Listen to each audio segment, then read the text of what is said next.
Welcome back to the fourth session of the Basic Mathematical Intuition for Robotics course. This session, we're going to be talking about velocity, force, and torque propagation, which again is a very essential part of robotic planning, but is ignored many of the times for people who are just beginning to model robots.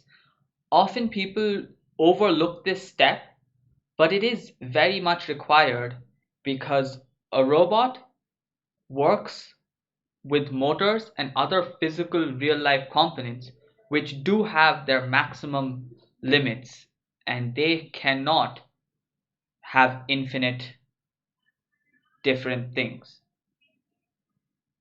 So before we get into the course, we'll wait for a few more seconds. We won't wait for too long for all of those who are yet to join into the session and are running a tad bit late. So till then, I would like to just mention that these courses will not be there on YouTube or any other platform, in fact, by the end of this week.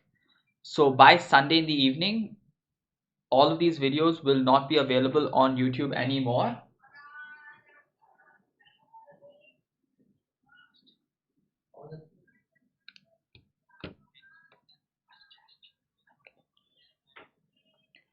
And because they won't be available on YouTube anymore, we would genuinely request everyone who wants to take up this entire course to watch all of the videos before we remove the videos.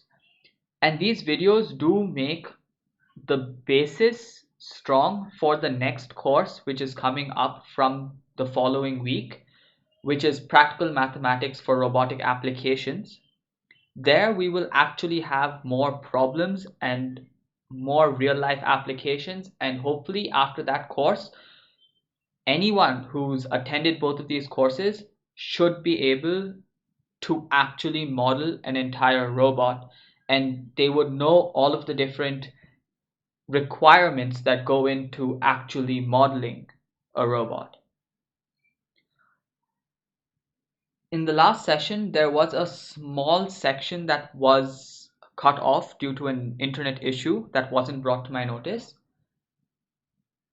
We will return back to that probably in the next session once, we go through a small recap through all of the different sessions that we did in the next course. This course today, this session will be much shorter than all of the previous sessions. It'll probably be for half an hour and we will finish within 40 to 45 minutes with all of your doubts. So with that, we'll get into the session. So if you guys cannot hear me at any point or if the screen freezes, do mention it as soon as possible along with exactly where it stopped so that we can rectify it then and there itself. With that, let's get into the session, which starts off with a quick recap of what we've done till now.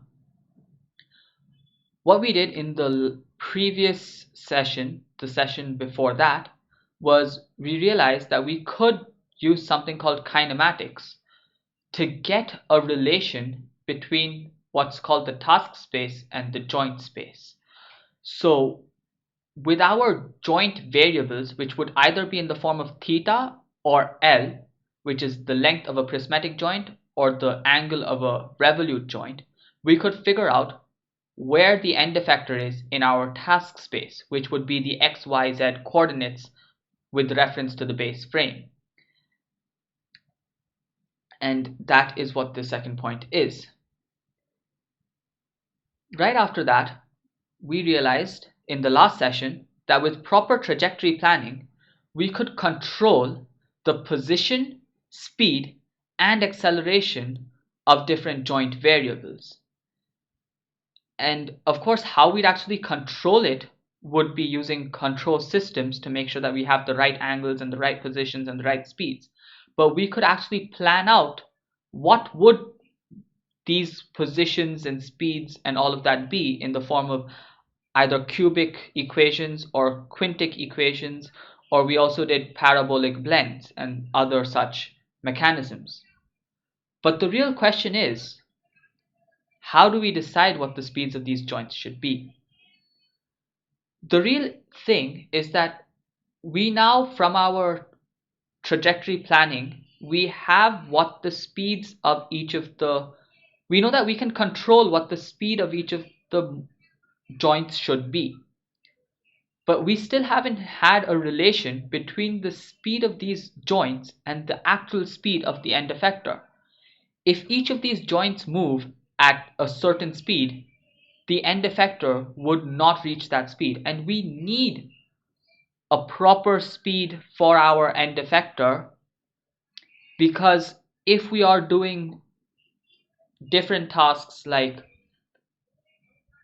welding or painting, if we were to weld in the same place for too long, it would not be nice. And if we were to go through it too fast, again, the welding quality would not be too nice. So we have to control the speed of the end effector, and we need to know what the speed of these joints should be. So the first thing we need to understand is called velocity propagation. Velocity propagation is how we're going to figure out what the speed of the end effector is going to be by looking at the different speeds of each joint variable. And to do that, there are two methods.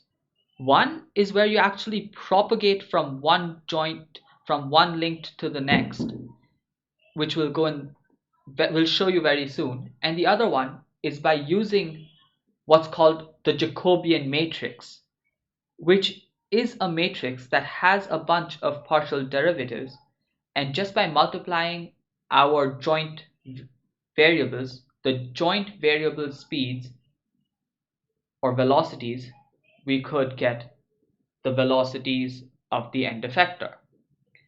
Now, velocity by itself is of two types. The first one is linear velocity, and I'm sure all of you have heard and know very well what linear velocity is. Linear velocity is just going to be the entire distance divided by the time it takes to go from this point to that point. So it's generally in terms of meters per second, and that's what linear velocity is. Now, linear velocity is really a point.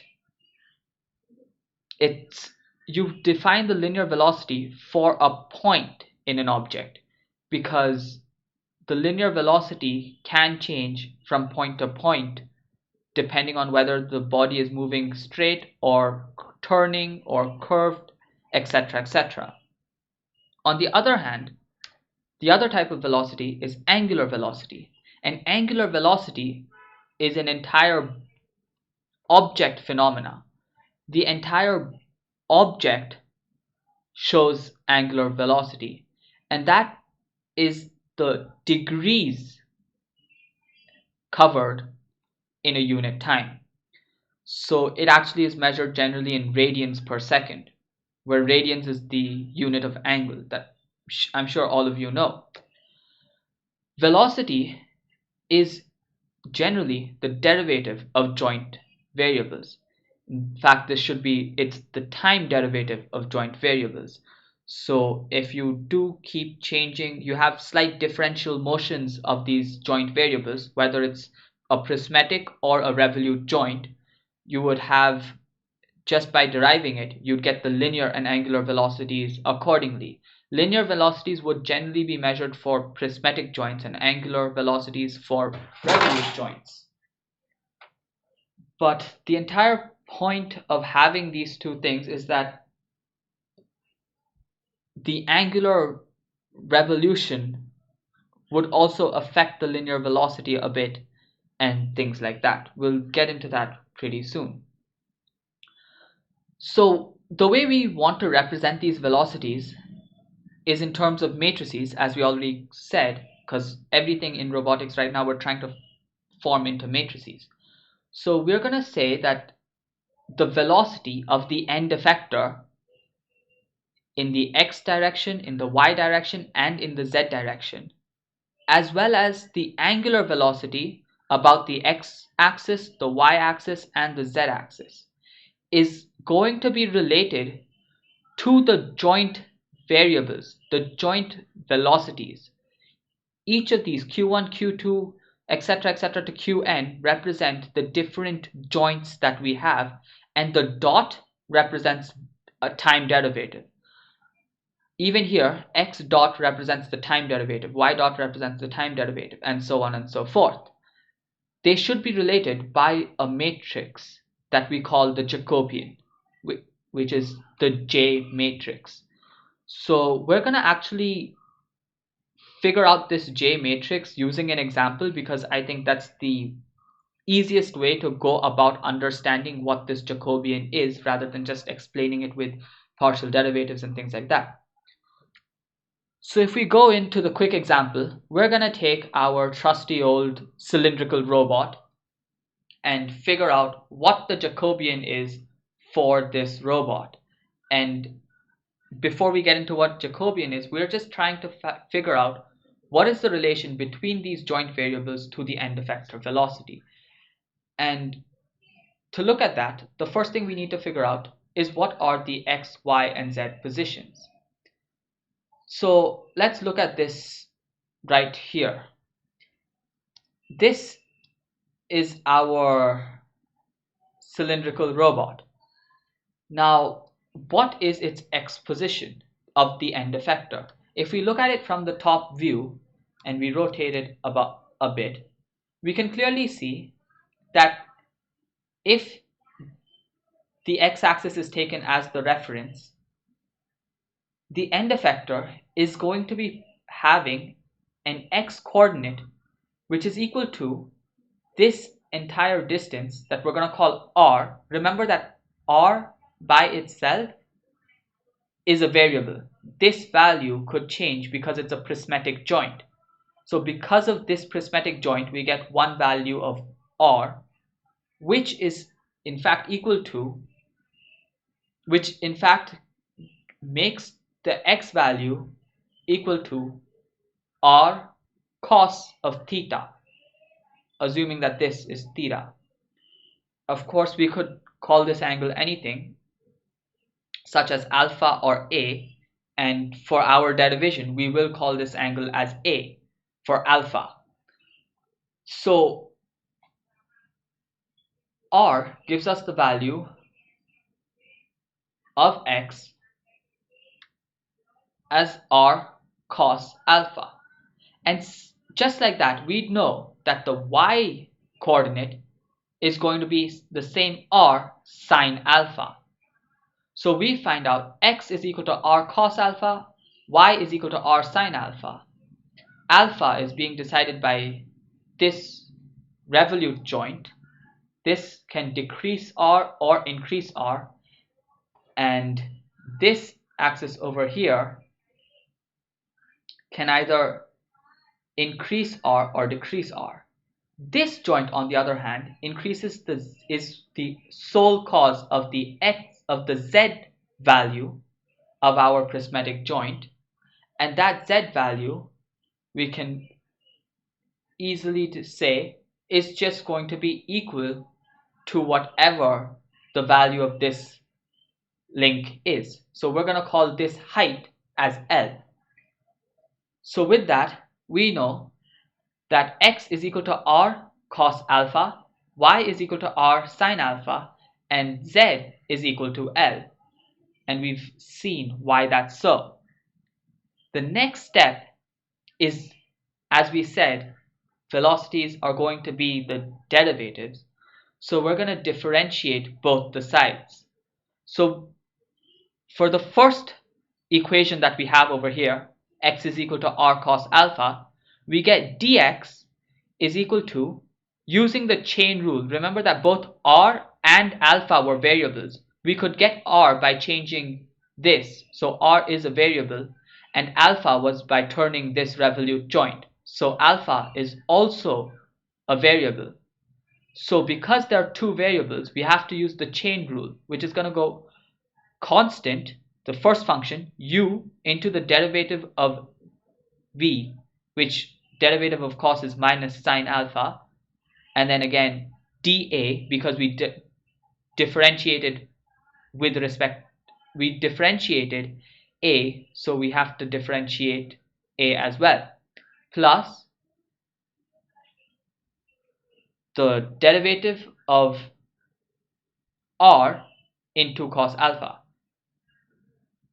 u derivative of v plus v into the derivative of u, and the derivative of r with respect to r is just 1.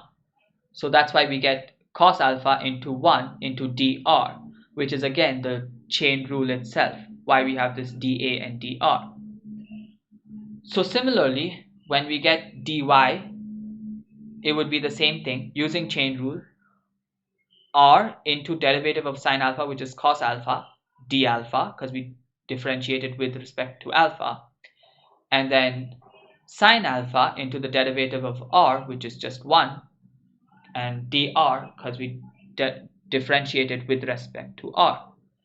The third equation is much simpler, where dz is equal to dl. dl is our variable, L is our variable, which is this height. So with that, we can actually rearrange this in a matrix form, which is as simple as this. You see, we can get three equations from this, where we get dx is equal to cos alpha into dr plus 0 dl minus r sine alpha dA. That is our first equation, which is right here, except we got cos alpha dr first and then minus r sine alpha second. But as we know, the order of addition and subtraction doesn't make a difference. So similarly, we get dy is equal to this, and dz is just going to be equal to dl. Everyone knows how matrices are multiplied. So as we said, the Jacobian has to be these derivatives of x, y, and z. We get the velocities of x, y, and z, some matrix multiplied by the differential motions, the differential velocities of the joints. And that's exactly what we got here.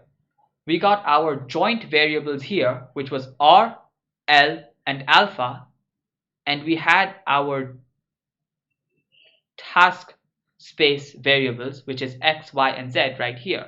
Now this isn't the total derivative. This is just a differential motion. This is just dx. The actual speed, which would be the time derivative of x, would be dx by dt. It would be d by dt of x. And similarly, the same thing would go over here. There would be d by dt of r. So it would be dr by dt, and the same would go for all of the other variables, dy by dt, dl by dt, dz by dt, dA by dt. So right now we have differential motions. We have the relation between differential motions. We have a tiny dx, a tiny change in dr would cause a tiny change in x. And since we know that, okay, a small change here is causing a small change there, to actually do this, we just have to divide by dt. We'd have to differentiate by a differential time. We'd have to divide by a differential time, and we'd get the velocity relations. So basically this Jacobian is the same whether we're doing differential motion or differential velocities. So the generalized Jacobian for a cylindrical robot would actually be of this form. Remember that in the previous example right here, we did only dx, dy, and dz. We didn't look at the angular velocities at all. And we got a Jacobian that was 3 cross 3 only.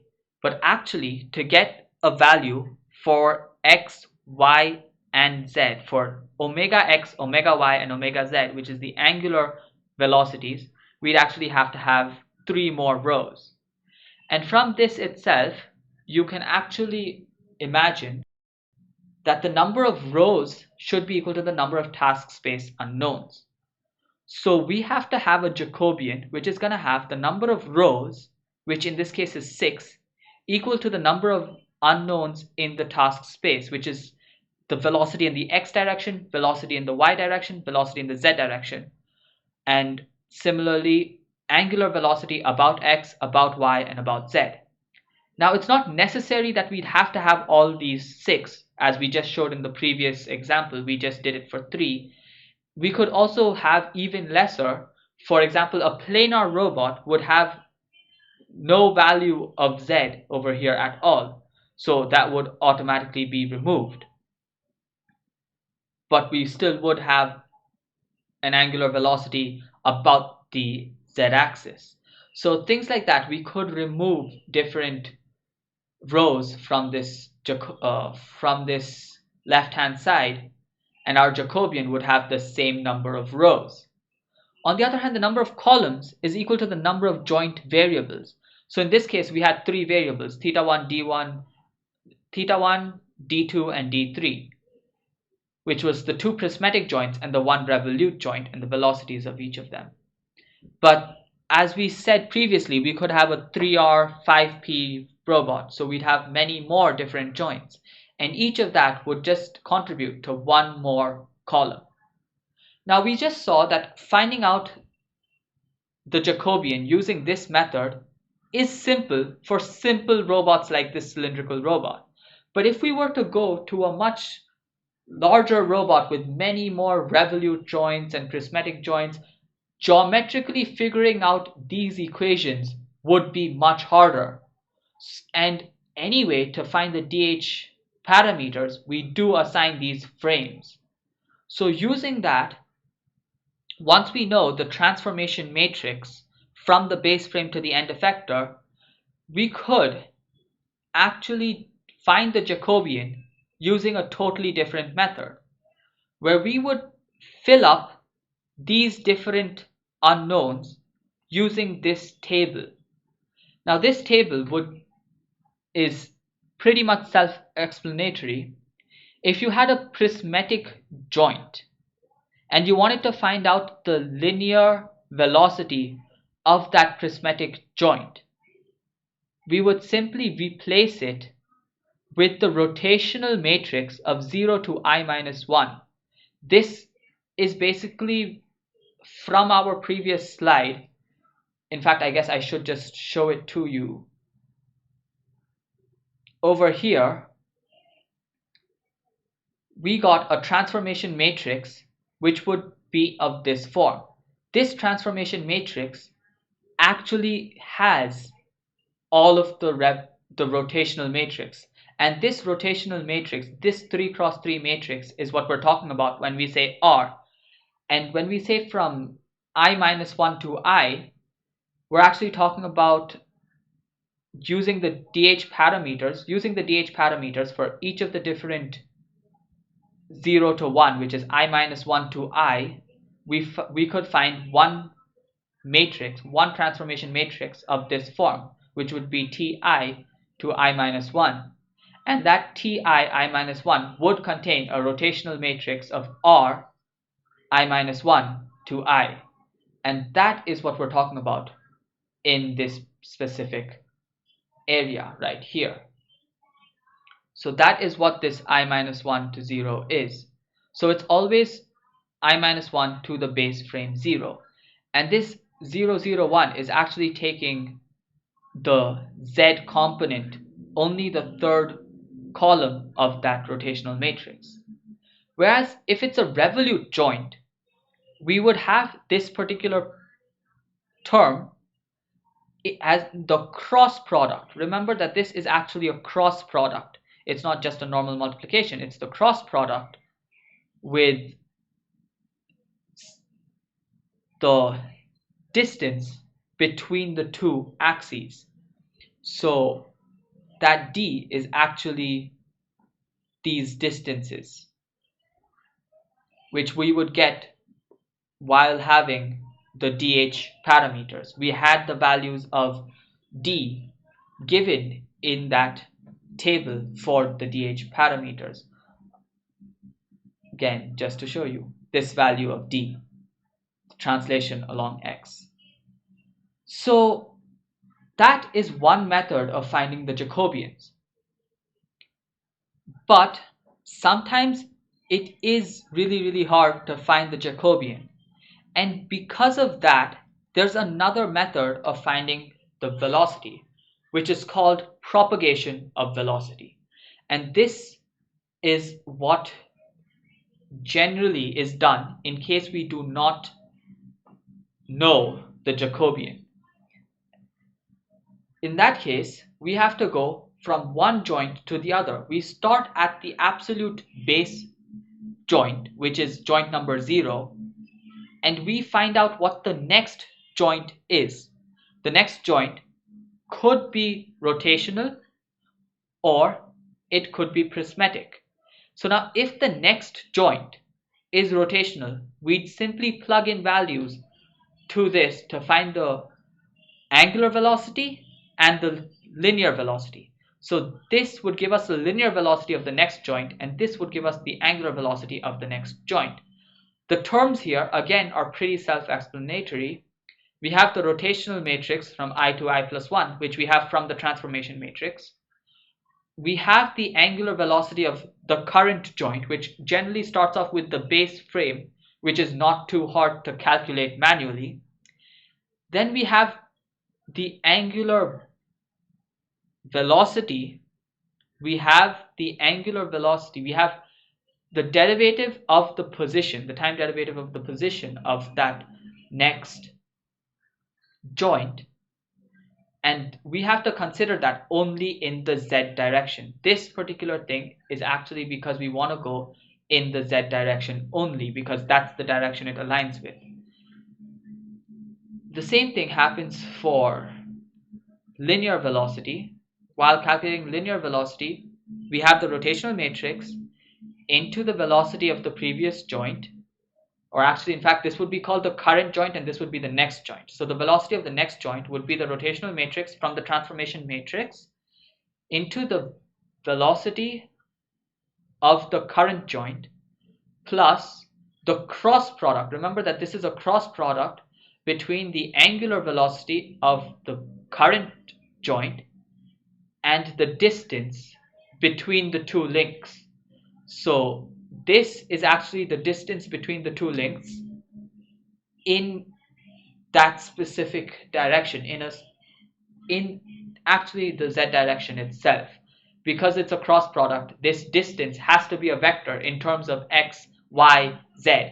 Generally we align it with the z itself, but from dh it could be both z or x, and we would have it if it would be whatever distance. So if the distance was 5 meters, it would be 5 comma 0 comma 0. Otherwise it would be, if it was in the z direction, 0 comma 0 comma 5, and that's what we'd cross multiply with the angular velocity, and hence we'd actually get the linear velocity of that joint.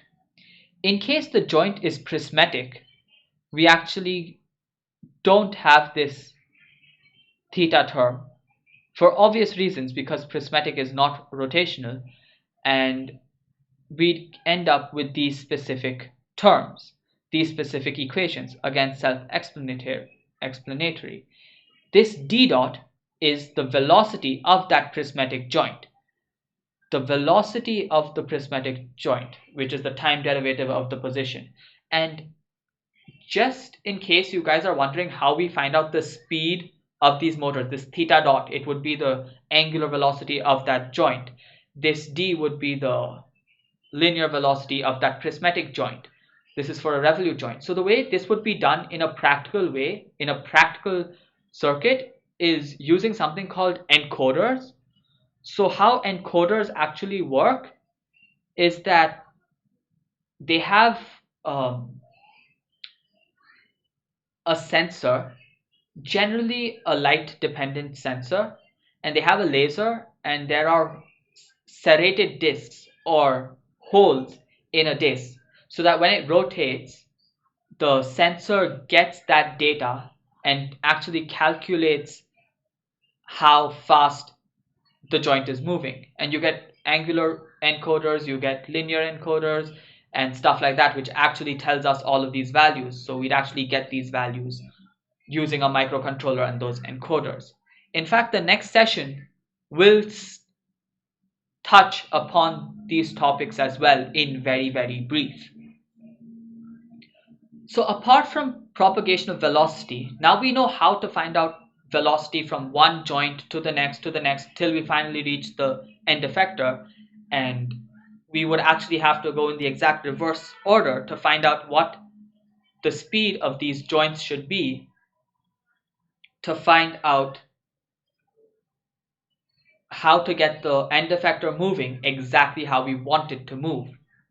Remember that once we do this, we'd find out the velocity in the end effector, and from that we can actually find out the Jacobian.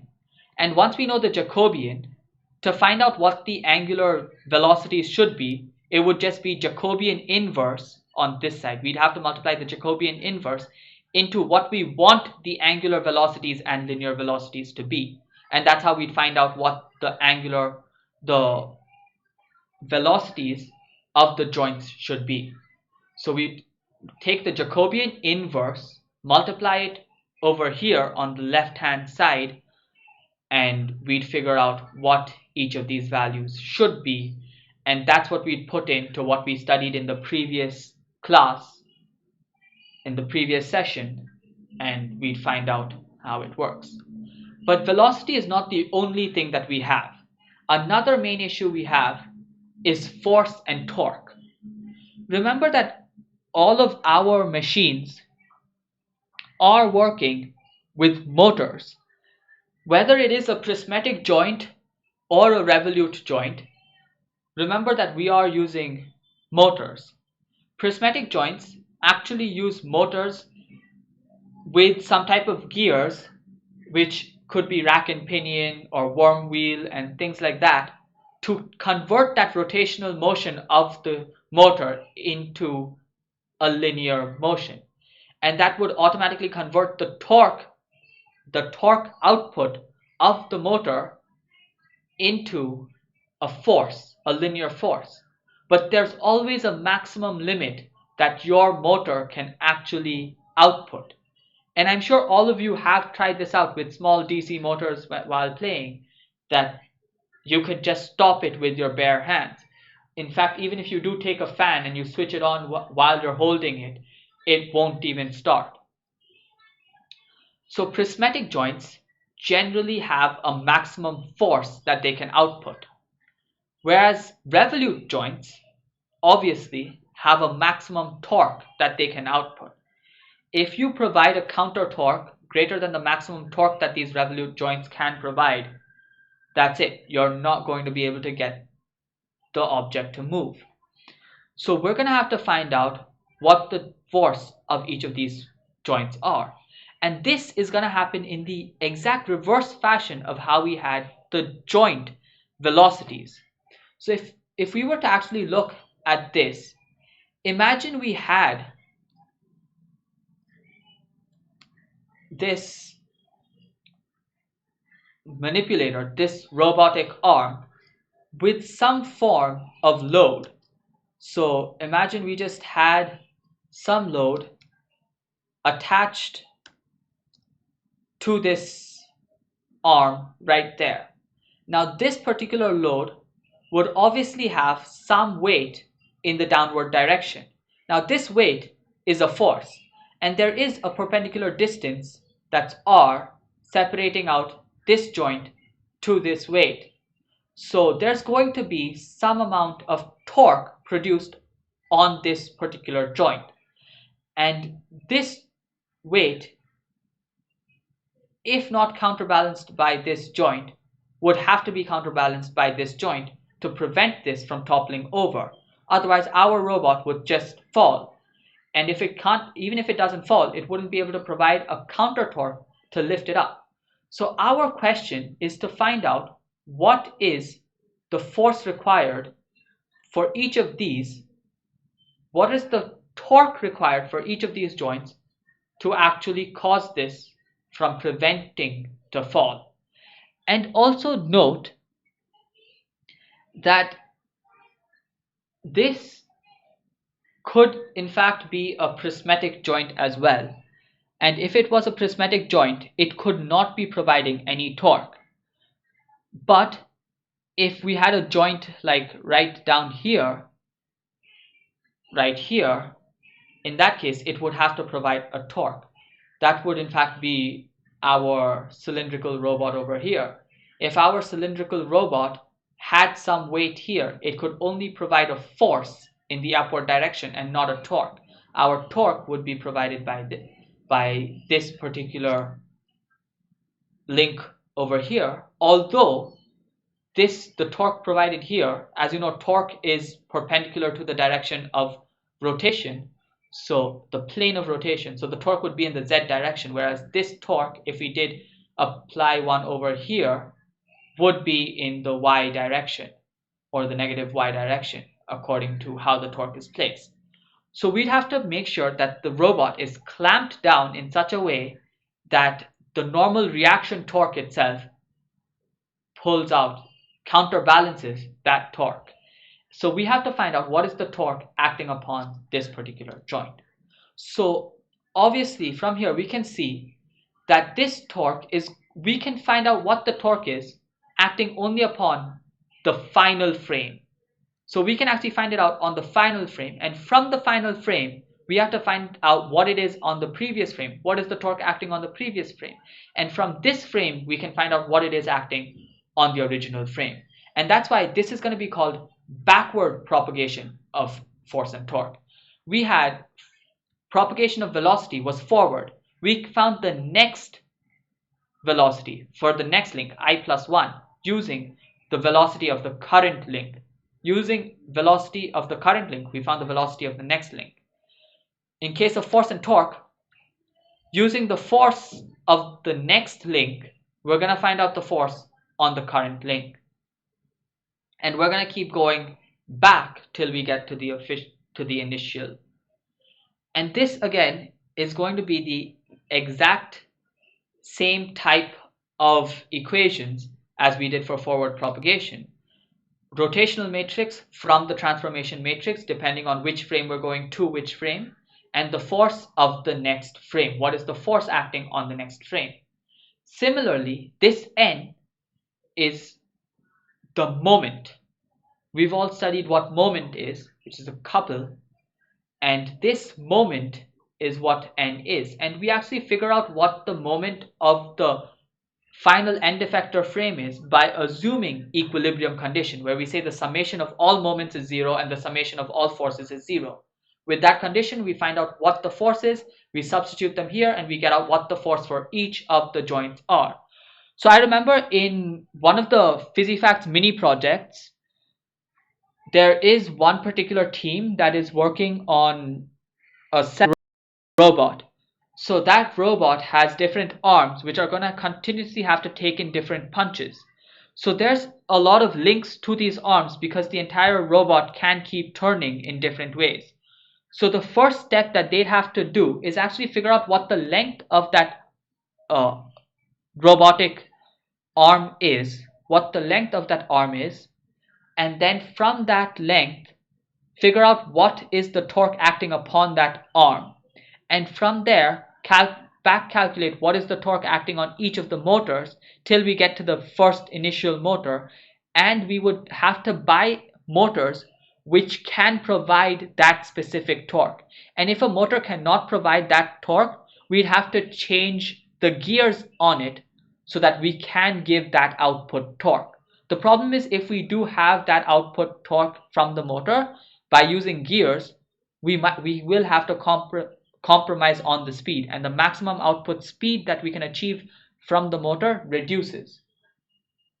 Okay, and once we have what all of these moments are, we can actually find out what the torque is simply with this equation, where the torque is that moment, the transpose of that moment vector into the z direction. It's the perpendicular direction to that moment. So the torque is perpendicular to all of the moments, as we all know.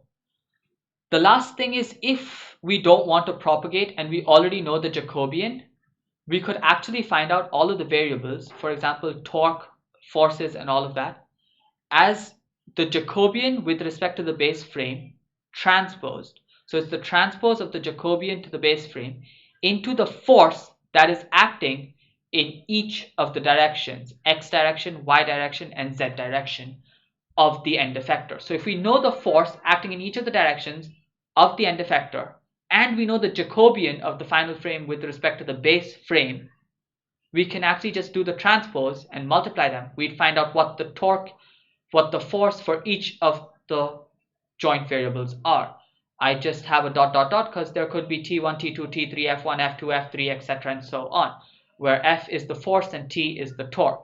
Now note that this is just the force and we're not actually talking about the torque acting upon it, because the Jacobian by itself would take care of those distances and convert all of these forces into torques and forces depending on whether it's a prismatic or a revolute joint. Prismatic would be force and revolute would be torque. And with that, we come to the end of session 4. So that took about 40 minutes. And of course, thank you all for actually staying tuned. This particular session was a lot more math than what we've generally done in the previous few sessions. And honestly, if you are going to be building a robot, this is the kind of math that needs to be done if you are making a professional robot.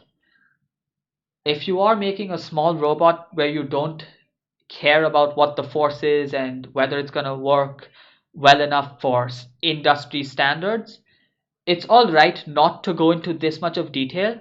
But for any industrial robot or any robot that meets any of the industry standards, you would have to calculate all of these and go through each of the steps in as much detail as possible. Even here, we only spoke about a few different ways of going about these problems. We haven't gone through all of the different ways. And in fact, we haven't solved a single problem, so it still must be pretty foggy for all of you.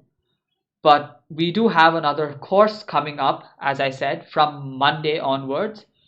And that won't be every day. That will be every alternate day and 6 sessions, slightly longer sessions, but they will have the real math behind all of these. They will be conducted by other teachers and not me. And hopefully you guys will be able to actually build industry level amazing robots after you finish watching that course. If you guys have any questions, any doubts, anything at all, suggestions, feedback, anything, do comment from now. We still have a few more minutes, so we're waiting for questions to start rolling in right now, and we'll try clarifying as many of them as we can.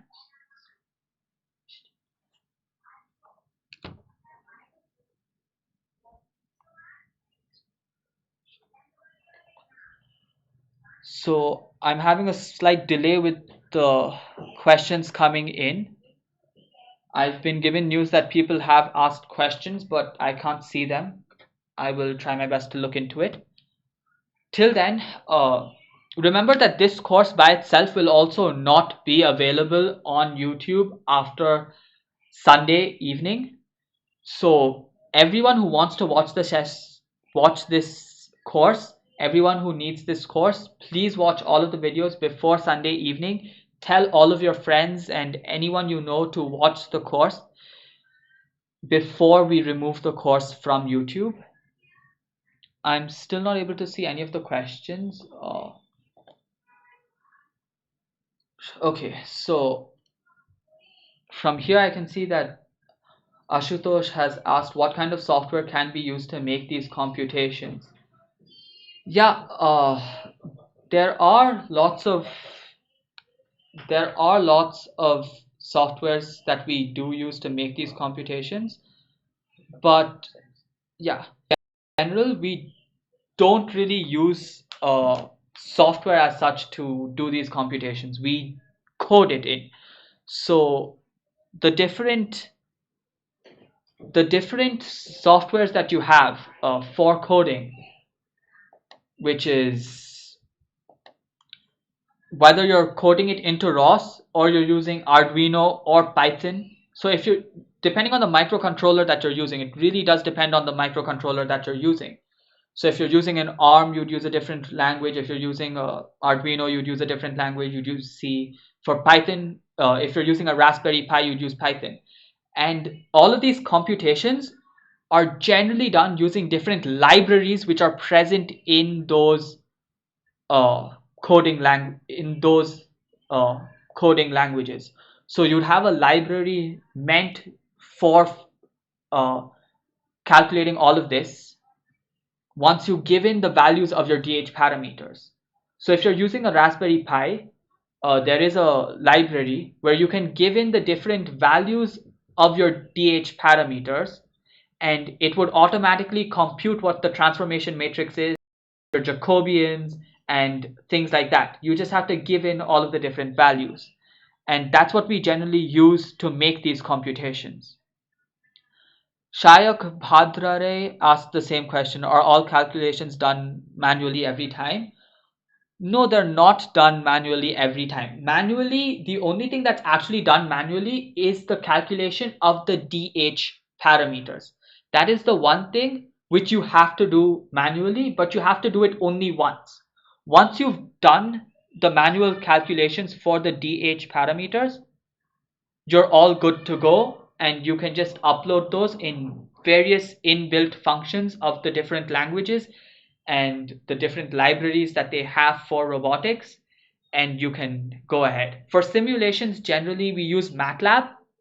MATLAB does all of the computations. MATLAB is a very, very powerful tool. In fact, all of the simulations I was showing on Blender can be done on MATLAB. There are functions, there are libraries, there are MATLAB applications which focus on creating and helping build all of this. There's a very powerful one is called Peter Clark's Toolbox on MATLAB. So if you do have a MATLAB license, using the Peter Clark Toolbox, you can actually visually create all of these transformation matrices and create robots and see the way they move in 3D, given a trajectory, and you can actually see how the trajectory is going to come out in 3D space using this Peter Clark Toolbox in MATLAB. So that is generally how it's done. If you guys have any other questions, feel free to ask. We'll end the session in another 3 or 4 minutes. So till then, any questions? Ask. Any feedback? Ask. Anything else you guys have to say? Go ahead and ask, and I'm ready to answer. I'm ready to listen to any feedback for the next course. Hopefully we will take all of the feedback that you guys give and make the next course even better than this course in every possible way. So I still don't see any questions coming up. I think that should be it then. The next session, remember that the next session will be on microcontrollers. We're not going to talk about microcontrollers and how to program microcontrollers, because that's not what this course is about. This course is about mathematical intuition. So we're going to talk about a little bit of the math that you have to know, or the different ways the microcontroller is programmed for all of these. So we'll talk about the linear encoders and the angular encoders and things like that. And once we're done talking about those, we'll go through a quick recap of all of the previous sessions. And with that quick recap of all of the previous sessions, we should hopefully cover the few things that might have been missed due to internet connectivity and things like that. We'll go through all of the slides. So tomorrow's session might be a bit longer than what yesterday's session and today's session was. So it'll go on for like about 1 hour. Our actual course will be for half an hour, followed by a revision of all of the previous courses for another 15 to 20 minutes at most, and then 10 minutes of questions. So that would reach 1 hour, and that would be the end of our course. The first course hosted by RAS, the PES University student chapter. So yeah, we have one more question. Will the next course be interactive? That's a good question. The real question is, do you guys want it to be interactive? if you guys want it to be more interactive than this one, we will try our best to make different arrangements so that we can have it interactive. Maybe we can have you guys work on it a bit more. We'll try that the last session of the next course. We have 6 sessions in plan. We are trying to make a 7th session, which will talk about the actual programming of one of these using one of the softwares. We might use Robo Analyzer. We're thinking of having Robo Analyzer as software for simulation of robots. So we'll try our best to maybe start using Robo Analyzer right from the first session so that you guys can also be doing it while we are showing you what has to be done. So as soon as we calculate something, suppose we calculate a transformation matrix for a robot, maybe you could put in the transformation matrix into the parameters for your Robo Analyzer and look at what your robot would be for that type of a transformation matrix. Maybe you could mess around with the different values and see how the robot would change and do all of those. Those are things that we're still experimenting with. To be honest, this was our first course, so we really don't know how to go about these things, and which is why we really want feedback, we want suggestions, we want to know how we can improve ourselves to make the rest of the courses better. We are sure that we, as IEEE RAS PS University's student chapter, they will make sure that we keep calling guest lectures and other people from the industry to have more and more courses like this, webinars, sessions, talk about different topics, IEEE standards. We have people from IEEE coming in to talk about all of these things. We're going to make sure all of that happens. So we just want more feedback so that, you know, whatever we do, we can keep making better and better and not the same old. If people find this boring, if you guys found this boring, please do mention that as well so that we know that, okay, this is not the way to go about it the next time, and have something more interactive or something else. Maybe not go through YouTube at all. Maybe try a different platform as well. We thought YouTube would be a good thing because we had over 200 people register for the course, and we have around 10 people actually attending the course. So I guess we didn't have to go through YouTube. We could have had something a bit more interactive. Maybe a few other hosting platforms were there, but we'll see. Looks like we still don't have any other questions. So thank you all for joining. All other questions can be asked on direct messages to IEEE RAS PS University or PhysiFacts on Instagram. Thank you all for joining. I'm looking forward to seeing all of you in the next session.